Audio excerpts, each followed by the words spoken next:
आत्मत्राण। आत्म मतलब होता है स्वयं यानी खुद का, त्राण मतलब होता है रक्षा या बचाव करना यानी स्वयं की रक्षा करना। ये आत्मत्राण कविता को लिखे हैं रविंद्रनाथ ठाकुर, लेकिन रविंद्रनाथ ठाकुर ने इसे बांग्ला यानी कि बंगाली भाषा में लिखा था, पर इस कविता को हिंदी में अनुवाद किए हैं हजारी प्रसाद द्विवेदी जी। और अभी हम लोग ना हिंदी में ही इस कविता को पढ़ने जा रहे हैं, तो चलो कविता को शुरू करते हैं। विपदाओं से मुझे बचाओ यह मेरी प्रार्थना नहीं। विपदाओं का मतलब होता है ना मुसीबतों यानी विपत्ति। प्रार्थना मतलब होता है विनती करना, यानी कि मुसीबतों से मुझे बचाओ यह मेरी विनती नहीं है। केवल इतना हो करुणामय। करुणामय ना मतलब करुणामय का मतलब होता है ना जो दूसरों पे दया करते हैं। यहाँ पर ना करुणामय भगवान को कहा जा रहा है। इसका मतलब हुआ कि केवल इतना कर दो भगवान, कभी ना विपदा में पाऊं भय।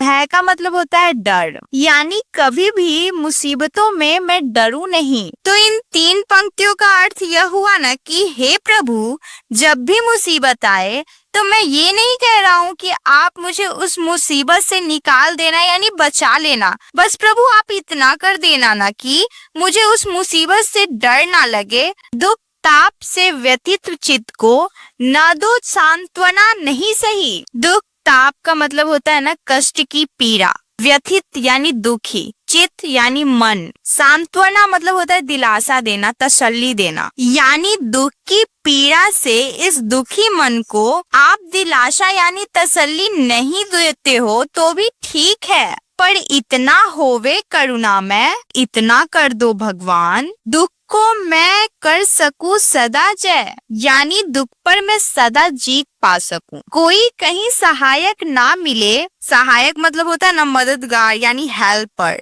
यानी अगर कोई भी मेरी सहायता करने वाला मुझे ना मिले तो अपना बल पौरुष ना हिले। बल का मतलब होता है ना ताकत और पौरुष का मतलब होता है साहस यानी वीरता। ना हिले मतलब डगमगाए नहीं। तो इसका मतलब ये हुआ ना कि तो भी मेरा आत्मबल और साहस कभी भी डगमगाए नहीं। अगर किसी को सांत्वना यानी दिलासा देना, तसल्ली देना नहीं समझ में आ रहा है ना, तो ऐसे समझो ना कि जब कोई व्यक्ति बहुत उदास रहता है, बहुत परेशान रहता है, तो हम लोग जाकर कहते हैं ना कि अरे यार मैं हूं ना, तुम डरते क्यों हो, मैं तुम्हारी परेशानियां मिटा दूंगा। तो इसी को कहते हैं दिलासा देना। तो देखो इन पंक्तियों में ना कवि भगवान से बोल रहे हैं कि हे भगवान, मैं यह नहीं बोलता कि जब मैं अपनी दुख से दुखी रहूं तो आप मुझे दिलासा देना, यानी कि ये बोलना कि मैं तुम्हारी सारी दुख मिटा दूंगा। इस बात का दिलासा आप मुझे नहीं भी दोगे ना तो कोई बात नहीं, पर हे प्रभु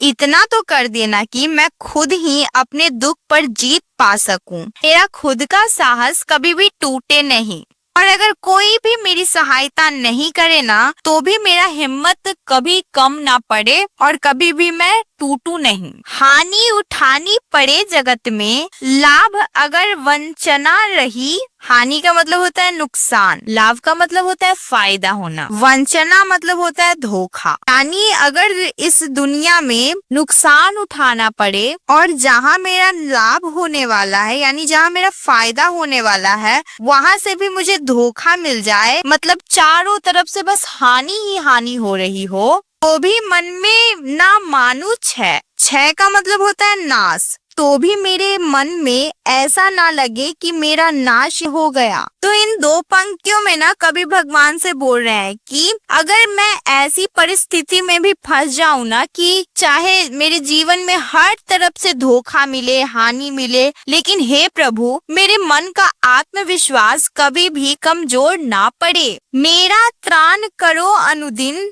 तुम यह मेरी प्रार्थना नहीं। त्राण का मतलब होता है ना बचाव यानी रक्षा करना। अनुदिन का मतलब होता है हर दिन। मतलब मैं यह नहीं कह रहा हूँ कि आप मेरी रोज दिन बचाव करो, ये मैं आपसे नहीं मांग रहा हूँ। बस इतना होवे करुणा में, पर इतना तो कर दो ना मेरे दयालु प्रभु। तरने की हो शक्ति अनामय। तरना मतलब पार करना। अनामय का मतलब हुआ ना कि कष्ट रहित, यानी कोई भी कष्ट नहीं हो। तो इसका मतलब ये हुआ ना कि इन दुखों को और कष्टों को पार करने की शक्ति दो। मतलब इन 3 पंक्तियों में ना कवि भगवान से बोल रहे हैं कि हे मेरे दयालु भगवान, मैं यह नहीं आपसे मांगता हूँ कि आप रोज दिन मुझे मेरी मुसीबतों से बचाओ, पर बस इतना कर दो ना प्रभु कि जब भी मैं दुखी रहूं तो उन कष्टों को मुझे पार करने की शक्ति देना। मेरा भार अगर लघु करके ना दो सांत्वना नहीं सही। भार का यहाँ पे मतलब है ना परेशानियों का बोझ। लघु मतलब कम या हल्का। सांत्वना मतलब दिलासा देना। यानी मेरे दुख का भार कम नहीं भी करोगे और इस बात की मुझे दिलासा नहीं भी दोगे तो कोई बात नहीं, केवल इतना रखना अनुनय। अनुनय का मतलब होता है विनय करना यानी प्रार्थना करना। केवल इतना ही मेरी प्रार्थना मान लो, वहन कर सकूं इसको निर्भय। वहन करना मतलब सहन करना, निर्भय मतलब बिना डरे, यानी मैं इसे बिना डरे सह सकूं।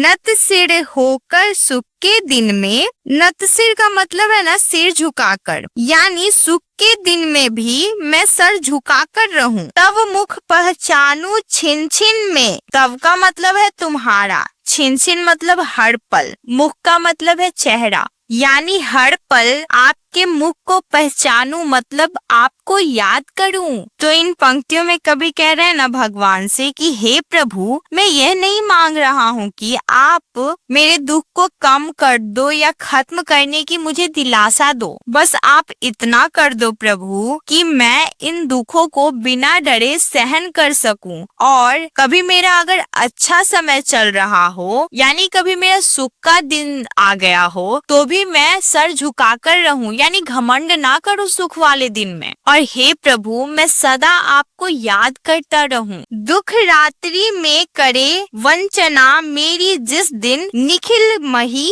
दुख रात्रि यानी दुख से भरी रातों में। वंचना मतलब होता है धोखा देना। निखिल का मतलब होता है संपूर्ण यानी पूरा। मही का मतलब होता है पृथ्वी या दुनिया, यानी दुखों वाली काली रात हो और पूरा संसार मेरा साथ छोड़ दे और पूरी दुनिया में कोई भी मेरी मदद नहीं करे, उस दिन ऐसा हो करुणामय, तो उस दिन भी मेरे दयालु प्रभु तुम पर करूं नहीं कुछ संशय। संशय का मतलब होता है ना संदेह यानी शक करना। तो यानी तुम पर मैं कभी भी संदेह यानी शक नहीं करूं। यानी इन 3 पंक्तियों के द्वारा हमारे कवि भगवान से कह रहे हैं ना कि हे दयालु प्रभु, अगर मेरा समय बहुत बुरा चल रहा हो और पूरे संसार में कोई भी मेरी मदद नहीं कर रहा हो, हर तरफ से बस धोखा ही मिल रहा हो, तो भी ना प्रभु उस दिन बस ऐसा कर देना ना कि उस दिन भी मुझे आप पे भरोसा रहे, यानी कभी भी ऐसा वो दिन आए ही नहीं जब मुझे आप पे संदेह हो यानी शक हो जाए। जैसे कि देखो हमारी जिंदगी में भी ऐसा बहुत बार होता है ना कि हमारा बहुत बुरा टाइम चल रहा होता है,